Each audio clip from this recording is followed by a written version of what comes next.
We look good. Yep, we're recording. Feel free to start whenever. Hey, got two good-looking black men here. There you go. Yes, sir. I love it. All right. I'm gonna just start with the intro and then just go into talking about you. Cool. All right, sounds good. All right. Welcome to another episode of the Knowledge to Currency podcast. I'm your host, Senator Porter, where knowledge is power and currency is king. Today we have my good friend Eric Holder here. How you doing? Eric Hellon. We'll restart it. Excuse me. You're good. Eric Hellon. Eric Holder is the defense attorney. Right. that name is much more powerful than mine. Nah, that's bad. All right. You're good. All right. Welcome to Knowledge to Currency, where knowledge is power and currency is king. I'm your host, Senator Porter, and I have my good guest and friend, Eric Hellon. Yes, How you sir. doing today? I'm blessed, man. Blessed to be here. I appreciate you. Fantastic. We've been talking about doing this episode, so we getting it going now. You're a mover and shaker in the San Diego market, and I want people to know you as a resource, so that's why it's important for me to highlight you. On this episode, we want to talk about home ownership and your company that you have, Homeownership Prep. Yes, yeah, So- absolutely. Yeah, I mean, well, this has been a long time coming, man. Right. So first and foremost, I appreciate you having me on. Yeah, yeah. But yeah, we're doing a lot of education Right. for home ownership, and especially in Black and brown communities. So Right. I'm happy to talk about it. So what made you start Homeownership Prep? Yeah, so the reason why we started Homeowner Prep was I was a real estate agent and broker, and still practicing in the business now. Yeah. But when I started out in 2006, I saw that the market was shifting. People who were getting deals, typically didn't have a lot of time for folks who weren't ready. Right. Right. So the first thing I saw was, hey, these people are being pushed to the pushed back aside. burner, Yeah. pushed to the side, because everybody was kind of chasing the deal that needs to close. Right. And so one thing about our brokerage was we were like, okay, let's start to help folks who need the extra assistance. That's dope. And so that's how it started out back in 2017. We actually started out as an internal program to our okay. brokerage. And so we literally would handhold, let's work on your budget. Let's get your credit together. Let's see where you're at and then help you get there so that you can buy your first place. So that's how it all started. But we were overloaded with the amount of clients and had to figure out, okay, how does this expand? What else can we do? We know that this isn't a project for profit. Right. It's a project for passion and purpose. Right. And so it's like, how do we, help more people and still be able to operate? Right. And so what we did was late 2022, we got our nonprofit status. Okay. And so we are officially a nonprofit organization. Services that we provide to any and everybody are free of charge. And we do cater to BIPOC communities, so our Black, brown, indigenous people of color. So that's the goal. Man, that's powerful. So my background, obviously, I've worked in banks many years, over 20 years. And what you're saying is spot on. Like, you're in the bank, someone's coming in, you're trying to get to the person that's capable right now because your salary, your your livelihood of you even being there, if you're not producing, if a bank don't care, you be there 20 years, you stop producing, you're out. Right. So I can see from both sides being in the sales side, but at the same time, if you still know that someone in our education system, they're not teaching you about financial literacy, they're not showing you the stuff you're talking about, for you to guys have education and have the foresight to say, hey, because when I worked at the bank, a lot of times it would be someone that they just didn't understand the game of finance. Right. And once you explain to them, like, hey, when you buy those Jordans or you buy this car, you look good, but on the bank side, you look like a risk. Yes. And here's why you look like a risk. And they had no idea. Right. And then once you started to say, hey, tighten this up, and then the next year, you'll be ready to buy, Yep. everything changes. And that's what it takes. I mean, sometimes it's just that conversation, right? Because like I said, financial literacy is not taught to us. Anybody. There's been we've been trending in the right direction. They're starting to require certain courses in high school and things of that nature to where, okay, now you have a basic understanding. When I went to school, I remember I think sixth grade, we learned how to write a check, right? And that was it. So we didn't learn anything about home ownership or building wealth or anything like that. But I was passionate about the field, and I started investing myself at like 17. Oh, wow. So I was trading options. I was learning about the stock market and things of that nature. So I've always had a passion for personal finance. Right. But you don't learn those things in school. And so having those conversations is important and key to them understanding like why the bank is looking at you this way. Right. Get an understanding of, if you miss a payment, why that's reflecting on your credit and how it impacts you. So Right. Yeah, because absolutely. they'll be like, "Oh, it's only $50," Right. and you're like, "Yeah, it's $50 to AT&T, but now you're coming to this bank and you want them to give you 500,000, Right. but you didn't pay the $50." And Right. then they're like, "Oh." Exactly. Like, yeah. And they're like, okay, well, I won't miss it anymore or Right. whatever.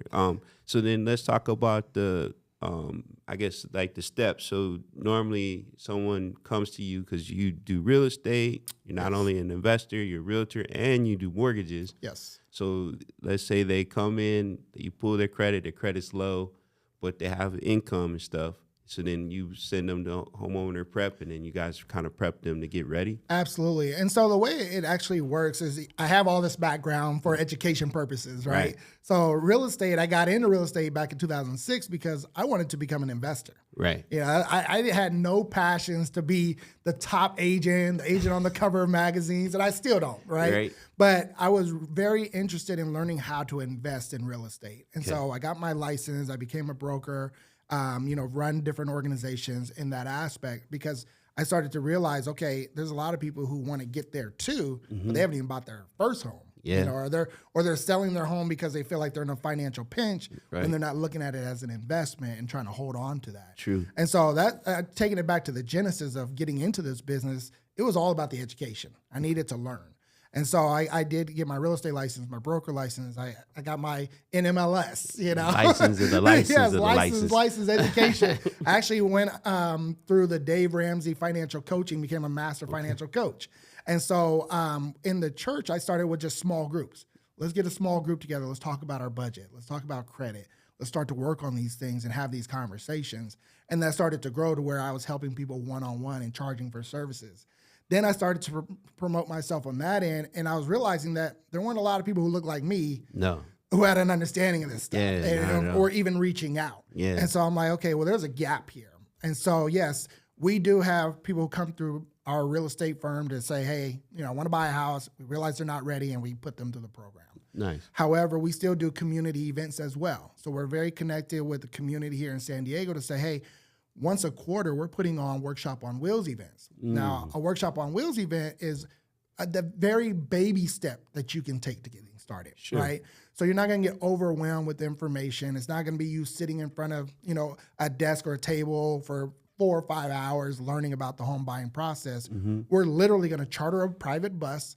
We're going to take 20 to 25 first-time home buyers, put them on the bus. We're going to go out and see homes in person. We have our home inspector that we're going to work with, Calvin Mullaney. Shout out to him. Hey, He's our what up, go-to. Calvin? Yes, everybody loves Calvin. We're going to go out, see homes with Calvin. He's going to explain the process, answer questions while we're in the homes, what to look for, why you look at things like this, why you need to understand what you're buying is the biggest asset that you're going to be paying for, Yep. and how to look for the red flags in that home.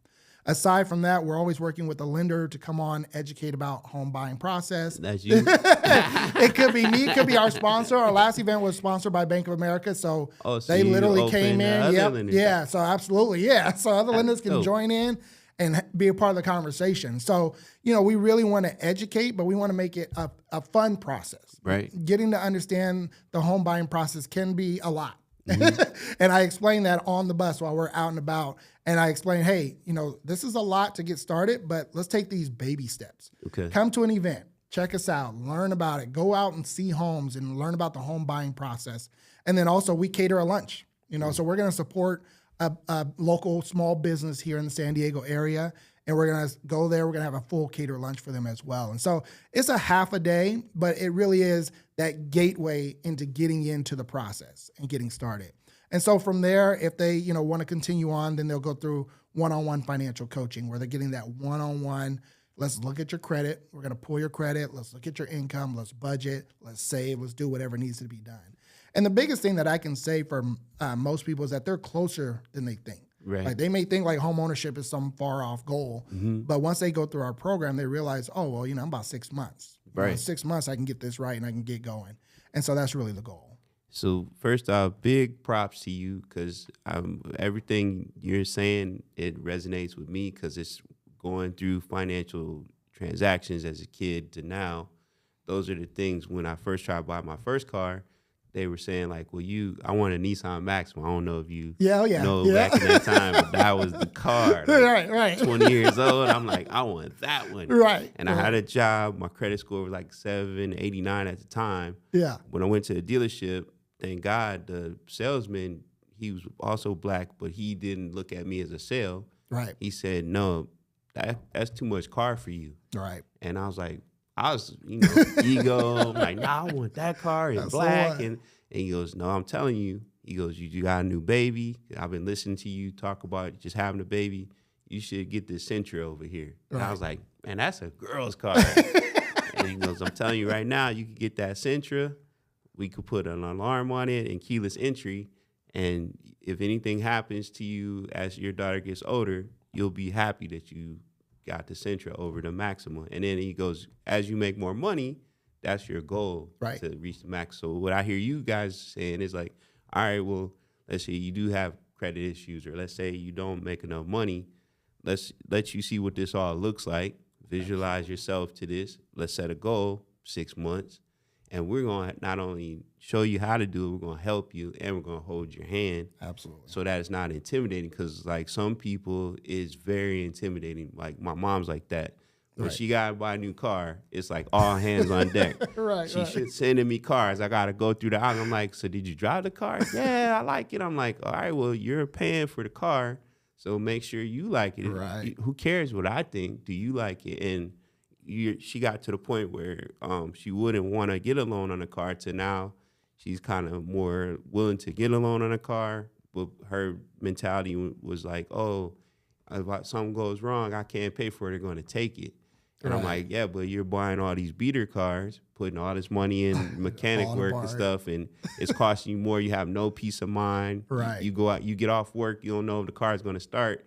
Then you're calling me, and I got to run over there. And, like, I remember it's costing me. Yeah. Our insurance dropped us because she got towed so many times one year.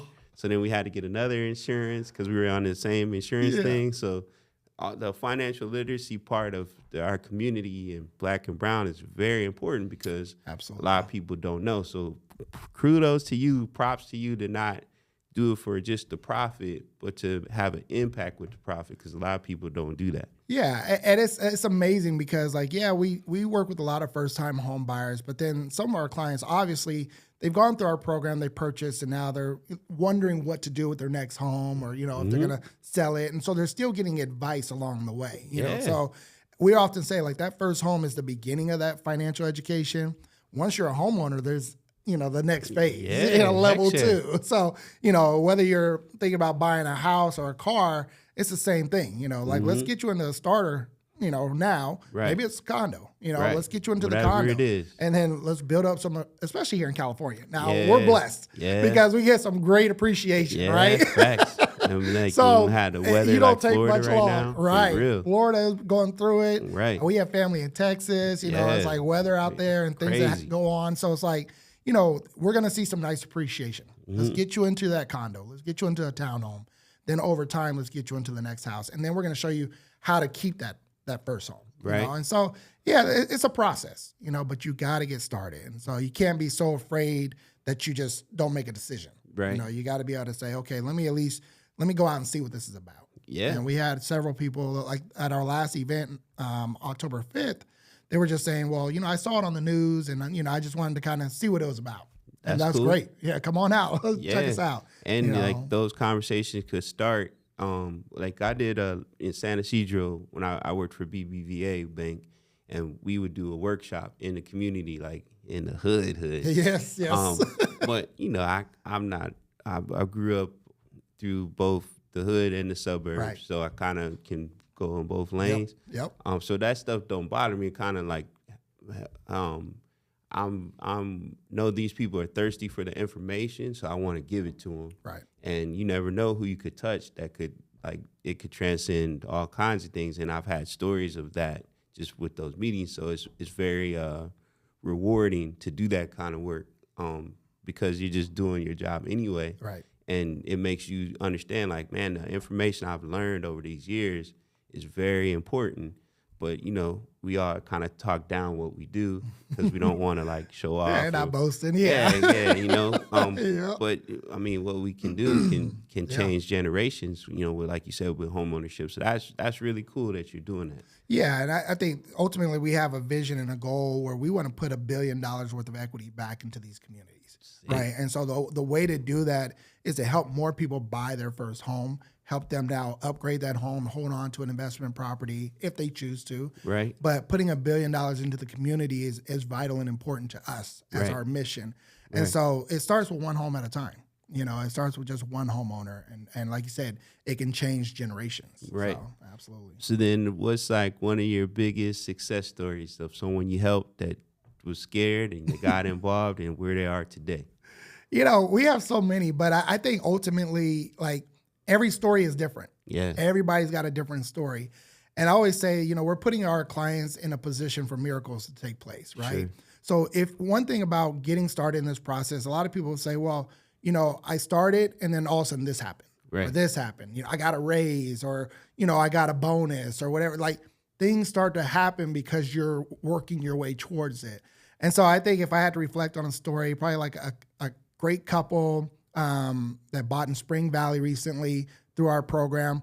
They went through the program. It took them 2 years. Okay. But through that time, they got increases in pay. They got a new job. They got, all these things were just falling into place. Nice. And so it's just putting yourself, like I said, in a position for miracles to take place. And that's really, once you start going in the right direction, things start to happen for you. But if you're just kind of sitting on the sideline, it never takes place. It doesn't come to fruition. No one gonna give you a house. Right. You gotta. You didn't fill out the application. It's not gonna happen. So that's awesome. I had one where this couple came in when I worked in Tampa to Wells, and they heard our office because our office didn't have any signage or nothing. It was like it was a rehab center for the youth. And like some dental office, and like there was a medical center, and then we had a little office. Didn't even have like Wells Fargo on it. No plaques or when nothing. people would walk in, I'd be surprised, like, how did you find this? Because Right. we mostly did work over the phone or we go to a bank. Right. So this couple comes in, and I was the only one there working on Saturdays because on Saturday mornings I would cold call. So Okay. I'm the only one in the office. I'm like, hey, are you working with someone? They're like, no, we've talked to some people, and you could tell like people looked at their situation and just kind of pushed them aside. Right. So I was like, well, shoot, nobody's answering the phone. I'm just getting voicemails. I This talk is what to you're them. calling for, Yeah, right? I'll talk to them. So we Yeah. sit down and we go over this stuff, and they were not ready at that moment. But I didn't care. I was like, well, here, let me show you a plan. Follow these steps. And, it could take some time, but you'll be able to buy. Right. So then they're like, all right. And then they leave and thank me and stuff. I give them my card, and a year goes by. I forgot about these people. Right. And they come back, and they're like, hey, we've been doing all the stuff you said. We're ready now. And I'm like, for real? And so I'm thinking like, dang, okay. So we sit down. Their credit score was there. They had the money saved. They paid off all their debt. And then when they got their keys, they was crying. And they're like, yeah, out of every person we talked to, and we're talking about friends, everyone, you're the only person that believed we could do it. And you told us what to do. And once I understood it, because what I would tell them, I was like, it's like a game. It's if you know the rules of the game, you can win the game. Absolutely. But your problem is you just don't know the rules. Yep. So I'm going to give you all the rules. You follow these rules. This is what the bank looks for. This is what your credit profile should look for. This is why you don't like look good to banks. And when they pull your credit, even their energy changes towards you. And they're like, yeah, as soon as they pull our credit, they're not talking nice to us anymore. And stuff. Things change. Yeah, and when I did, I was like, ooh, okay. So then I pull out their credit report and I go over the stuff with them and the trade lines, and they were like, yeah, just the care that you gave us hope. Yeah. So that's what you guys are doing. Makes a difference. That's a huge difference. Absolutely. And they don't know. Like you said, it is a game. You have to show them and give them the idea of, okay, here's what's going on in your life, right? I use Monopoly because everybody knows Monopoly. Right. I'm like, would you ever play Monopoly and just keep going around the board and looking forward to passing go to get your paycheck? Yeah. It's not going to happen, right? You got to buy something. You can't continue to pay rent, year after year, you'll never win the game. I love that analogy. That's really, And that's a lot of people. They're looking forward to that paycheck. Oh, as soon as I pass go. No, you need to buy something. You know, whatever you can afford. Maybe you can't afford Boardwalk. Yeah. But we can afford something over here. You know, Marvin Gardens or something. You know, so that's the same concept. You know, so nobody would play the game and expect to win in that fashion. But yet in life, we're thinking that way. what's the one over by the jail? Them are always cheap. The cheap ones, right? You gotta get the brown ones. Yeah. That's where you at right now. That's cold. That's cold. You know, but hey, let's get started. You gotta start somewhere. So yeah, I mean, it is like that. You know, unfortunately, people trying to, you know, learn the game there, and nobody's taking the time to explain the rules. Right. And so that's vital. And then, so you have a YouTube channel too. What's the YouTube channel? Yeah, so we are chatting about this. So we have a podcast called the Homeowner Prep Podcast. Yeah, and so the podcast, we do put it out to YouTube. We put it out to our social media. We took a long break and a long look at what we really wanted to do and the impact that we wanted to make. Right. So that first year, we put out 100 episodes. We knocked them out. We got them out. It was all educational. It was truly understanding the basics of financial education. And so we talk about everything. I've had my kids on the podcast. I've had different guests, you know, like literally like, okay, how do you teach your kids about money and, you know, different things like that. That's so cool. That was the first set. That was like, we call that our first season. As we roll into 2025, what we're looking at doing is more interviews because we want to bring stories to our clients and to our audience. Nice. Because people can connect and they can relate. And so they'll realize that, hey, buying a house, one, it's not easy. We talk about that a lot. There's a lot to it, but it's possible. And everybody has a unique story. One thing for our clients, we tell them, you know, your timeline is your timeline. We're not putting you on our timeline. Right. You know, we're not telling you need to buy a house this month. You know, we're saying, hey, if it's going to take you a year, let's take that year. But we're going to be there with you every step of the way. And so with our podcast, we really want to bring those stories. You know, talk to folks who bought their first home. What did they go through? What were the ups? What were the downs? What did they learn? You know, and I think there's so much to be learned from that, you know, from those stories and those experiences, more so than me talking and just giving educational tips. So the education is always going to be there. That's a great thing with YouTube and some of these channels is that it exists and it's always going to be there. But now it's time to bring the stories that people can connect to. And so that's what we're looking forward to. That's beautiful. And do you know how many episodes usually someone puts out before they quit? I don't. What is it? Most YouTubers or podcasters don't even do 5. Are you serious? So the fact you did 100 in a year. Oh, man. I haven't even done 100, and I've done this for 2 years, and I've been consistent. Right. So kudos to you. That's amazing. Like, that's awesome. Yeah. And I think that what you'll have with the stories will sell more of the dream to people because they can see what's happening. But the evergreen content with the education is what I need to do more of because I know a lot of stuff about a lot sharing of stuff. The knowledge, yes, but if I don't share it with people, that's what why I want to do YouTube and stuff is because no matter when I'm gone, people could pop on what I'm saying, and it's not like I'm inventing anything that no one's ever seen. But you know, if people relate, if there's someone that looks like them, that's saying the same thing that whoever else is saying it, but hey, this guy looks like this guy got the Yankee hat on. Oh yeah. Oh yeah. We gotta chat about. I gotta talk about my Yankees. Yes, Cali. sir. You got the Yankee hat on. But no, you gotta know me. Yeah. Yeah, one of the few Yankee fans in San Diego, but yeah, that's you're me. A real fan though. I can't hate if you're a real fan. I can't hate. It started when I was young, man. I was like 8 years old playing Little League. Like first team that I saw, we you know, we have similar backgrounds. We're like, okay, we grew up in the hood, lived in the suburbs too, but you know, I grew up in South Sacramento, which people said was the hood. I didn't know it was the hood. I never considered it the hood, but you know, I played Little League, and then so we're like playing, we're on these teams. We never had like real names. It was always like the Bandits, the Chargers, or whatever names they came up with. And then like one year, we're the Yankees. I'm like, oh okay. So I can turn on the TV and actually see the team playing. And so it's just a luck of the draw. I've been a fan ever since. Yeah. Were they good that year? They were decent, yeah. They were, and then that was like right before Jeter came about. And so once Jeter was there, now I got my favorite player. Yeah. So I became a diehard Yankee fan, man. Like I'm a hat collector. I got over 80 Yankee hats, you know, like that's just me. But so yeah, if you see any of our videos or, you know, you'll see the Yankee hat, you'll see me out and about. And then one of the highlights that recently we got to do is my wife was like, we're going to go see Derek Jeter get inducted to the Hall of Fame. Oh, that's cool. And so that was dope, man. So we went out there, and kudos to her, man. She's always been a big supporter and making sure I get my dreams too.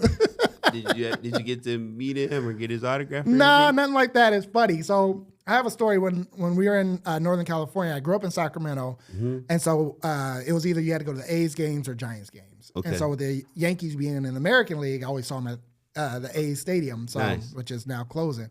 But I was sitting right behind the Yankees dugout one year, and Jeter comes, they throw a ball. And there's like a little kid there. My wife is there. I think she was pregnant. I can't remember. Yeah. She catches the ball right in front of the little kid, right? Oh, dang. Little kid crying. Little kid is crying. So we always tease her about it. But then the next thing, like Jeter comes out and he's like, hey, toss this ball to the kid. So like, I always tease folks. I'm like, yeah, I had a conversation with Jeter. We talked that day. So it was just happenstance, but it's just a great story because I'm like, yeah, Jeter was right there. Got to interact with them, but.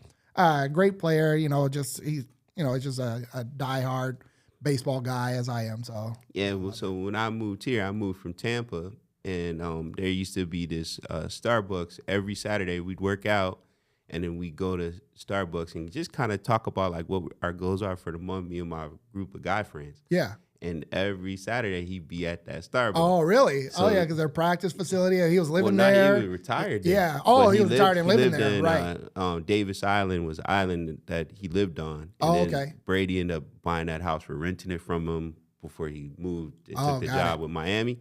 So every once in a while you see him there and he have his hat down. He didn't wear a Yankee hat, but he wore it the same as he wore a baseball hat. Right. I'll go like, what's up to him? And he smiled. Incognito. Yeah, he might be trying to talk to some girl or something because he's single at the time. I don't know what he's on. But I just because I don't want to, bother him, but he always say what's up, and we just smile and then just go back to talking or whatever. But he's always seemed like a nice guy. Never like legit. for sure. Yes, that's sir. cool that's your favorite player. Yeah. And then what I was gonna say too, what big announcements or things that you have coming up in the works? Yeah. So the biggest thing for us is Homeowner Prep. We've been growing. Right. Okay. And so we've been helping more and more clients on a one-on-one financial coaching, accountability, but we want to do more events. And so we do want to get out in the community more. Like I mentioned, our last event was sponsored, fully sponsored. We want to continue to do that. And so we've already been talking with several organizations about possibly bringing our tours to Orange County and Los Angeles County and kind of expanding out. And so it's not just going to be a San Diego thing, but I feel, obviously I'm here, I live here, I love San Diego. And we have a big problem in San Diego where only 1 in 4 Black households are homeowners, right. And so there's a need here. Facts. But I think the need is going to be similar when we get to other high income, high property value areas, Facts. Orange County, Los Angeles, things of that nature as well. So, so as far as future plans, we're definitely looking at doing more Workshop on Wheels events. We're going to start to host monthly online seminars to make it easier, just a webinar. Nice. Quick, easy to access through Zoom, Eventbrite registration type of deal. But the events are big for us because we want to get out in the community. We want to connect with our local organizations who are doing the same work and they're working with folks. How can we support? Okay. And that's one of the things, even like when we talk to other loan officers or real estate agents, we're like, hey, bring us your clients. Let us help them and then bring them back to you. Right? Nice. So we can provide a monthly update to say, hey, here's how things are going for them. Once they're ready to go ahead and usually we want them to start with the loan officer because it's taking that application. Right. So once they're ready, we're going to bring them back to you so that you can help them. And so even though I am a real estate agent, I am licensed to do X, Y, and Z. It's not about me handling all these clients. Yeah. We want to get to a point to where I don't even do sales. I'm just referring out. So that's what it's about. He's playing chess over here. This boy's playing chess. So long term, there's no way I can help everybody who needs it. Right. And so I recognize that as a nonprofit organization, we can do a lot more work as we expand, as we get partners in the community and in the industry. Right. And then we're helping clients no matter where they're at in the country. Right. So obviously, we want to expand and get to a larger size. So then how does someone become an affiliate, either from a loan officer, realtor, contractor, whatever, inspector? Yeah, the biggest thing is we're talking to folks who are already part of other types of organizations. So like I serve on VA Rep, we're on VA Rep together. Yep. And so VA Rep, if you're working with veteran first-time homeowners, we want to work with you because we know you have a passion, right? NAREB, same thing. So National Association of Real Estate Brokers, which is our Black organization of real estate agents and professionals. We want to work with those agents and those lenders because we know they have a passion. So like I sat on the advisory board for this this grant that's coming down the pipeline from Wells Fargo. And the biggest key that we were talking about is how do we know that these people who want to get on this list are truly passionate about helping BIPOC homeowners. Right. So you got to go to the organizations where they're already showing, they're already members of, they're already showing up to events, they're already doing these things. So that's how we want to focus, our connections and our relationships. Awesome. Let's go to VA Rep. Let's go to NAREP, ARIA. These are organizations that are already serving these types of clients who need this help. And let's talk to them about partnering. So that's the key. And remember that it is going to take some time to get them prepared to purchase. So you have to be patient and work with them. And it's not a quick, get rich quick type of thing. No, not at all. And that's the biggest thing because we know that, you work in loans. You have people coming to you all the time who want to buy a house, they're not ready. So what do you do? Typically, most lenders will say, oh, go talk to this credit counseling company or something like that.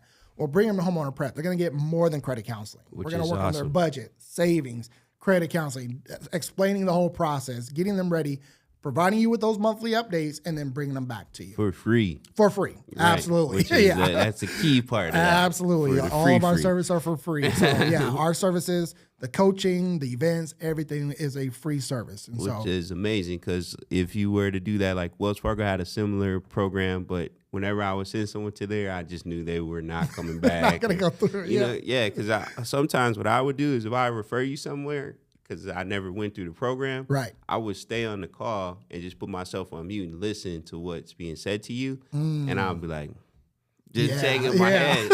But that ain't what they need. And then we're instructed that we can't go that extra mile because of liability and stuff like that. And all we're trying to do is just help this person buy a home. And I'm like, no, you're taking too much time with that person.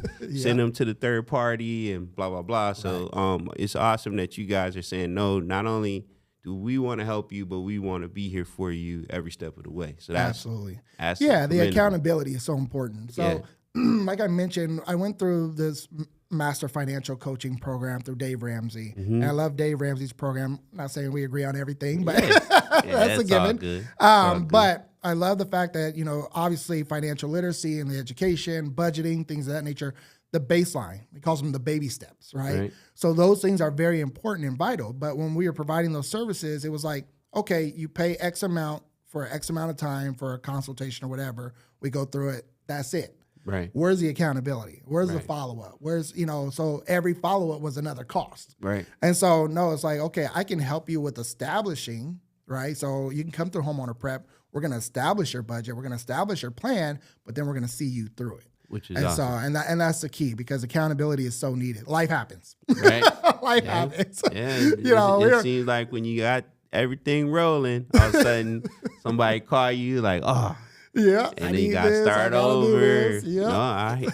Man, that's life for real. Yeah, and I always share my story because, I remember buying our first home and not feeling like I was ready, and I'm like, I'm not ready to buy no house. I don't, I can't afford it.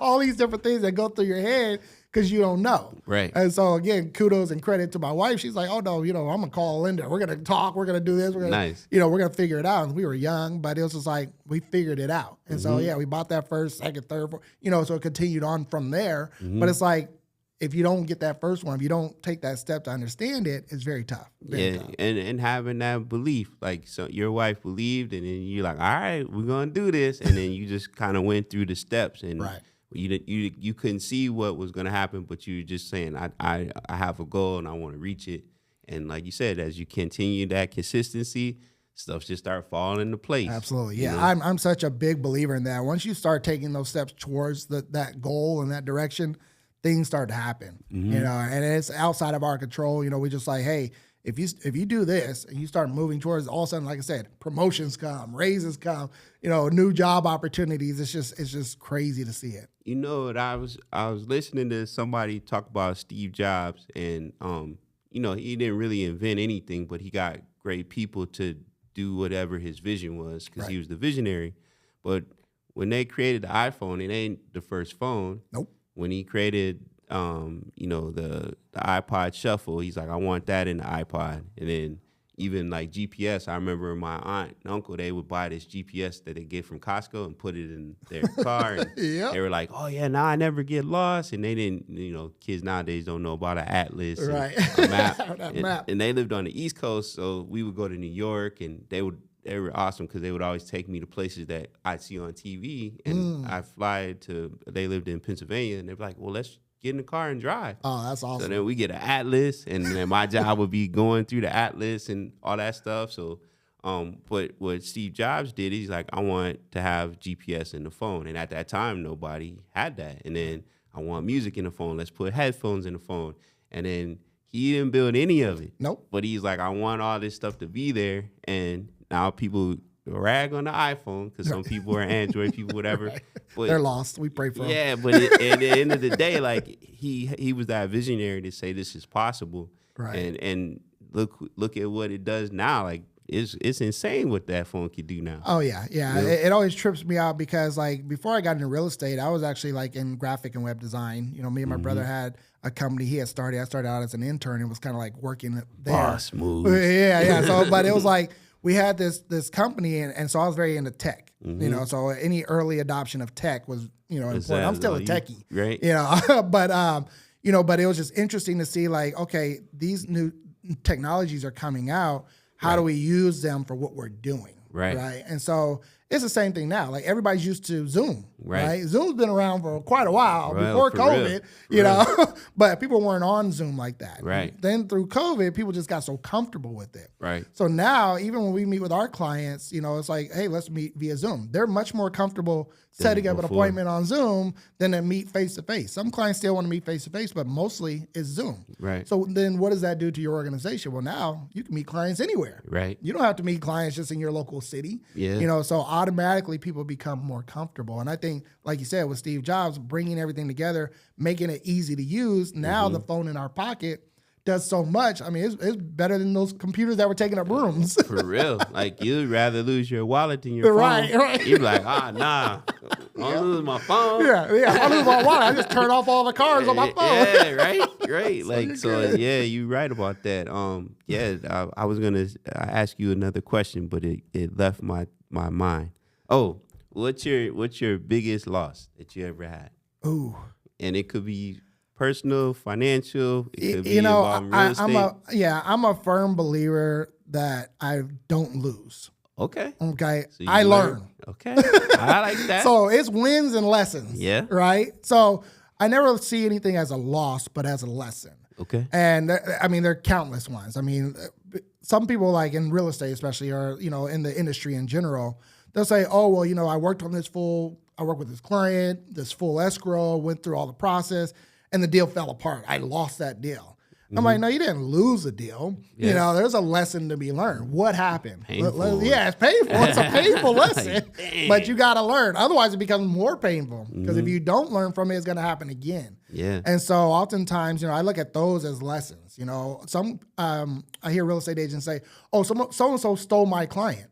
It was never your client. Yeah. People can't steal your client. If they were really connected to you. They can't steal your client. Exactly. You wanted to go, bro. Right. They wanted to go. You never had them. Yeah. Right. So same thing. Like clients come and go. If there's a client that I'm not connecting with and they feel that they connect with somebody else more, so be it. I have enough. I live in this thought process of abundance. Right. Not lack, not scarcity. Right. And so when I come from that mind frame and that foundation, I know that there's so much more out there. There's so many lessons to learn. And the only reason why I win is because I've had to take those lessons and I've had to learn along the way. I like And that's that. the only way you can win. You have to experience those things. Yeah, like now at my point in my life, I was telling someone yesterday, I was like, I only want to work with people that want to work with me. Absolutely. I only want to date people that want to date me. I Yep, only want to yep. be friends with people that want to. I mean, it's crazy. You're trying to get someone to like you. Like, Right. What? And then oftentimes, especially in this generation with social media and stuff, it's like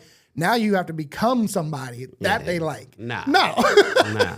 That Be ain't you. happening. Yeah, this is who it is. Right, If you don't like it, thank you for letting me know. Exactly. And we're going to keep doing what we doing. And Yep. someone will. Like, Exactly. and That then person is there. They could be who they are. I could be who I am. That's cool. Yeah. But I don't want this character to come out now. Like, you ever see the thing where they show Michael Jackson speaking in his real voice? Oh, yeah. I he see like, that online. I ain't trying to do that. Bro. Right.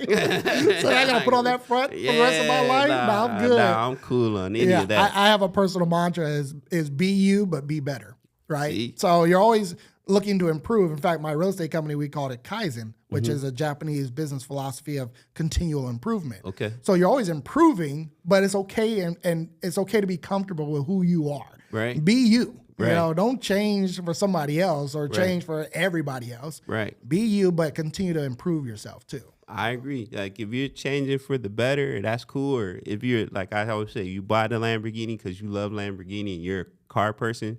But if you're buying Lamborghini to impress people, Right. that's the wrong, like, you already done messed up. Right. Yep. Exactly. You're going to get some people around you and you're like, what is going on? All they here? like you for is that Lamborghini. Yeah, I'm cool on that. Yeah. I'm cool on that.